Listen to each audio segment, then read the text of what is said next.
Antrian super padat para pejuang loker, yang padati jalanan di Cikarang. Sebuah video di media sosial menjadi viral. Video yang diunggah memperlihatkan segerombolan orang yang sedang antri untuk melamar pekerjaan di daerah Cikarang.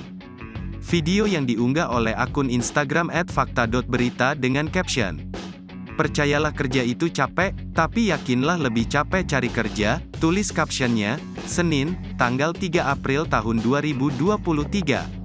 Terlihat ada banyak sekali kendaraan yang parkir di pinggir jalan. Antrian segerombolan orang tersebut juga tidak bisa dikatakan masih batas normal. Pasalnya dalam video tersebut, orang-orang yang antri sampai memenuhi jalanan yang membentuk barisan memanjang. Antrian tersebut didominasi oleh laki-laki, namun ada juga beberapa wanita yang terlihat di barisan tersebut. Video tersebut mengundang komentar beragam dari warganet yang ikut memberi semangat.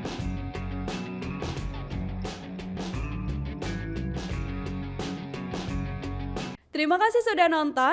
Jangan lupa like, subscribe, dan share ya.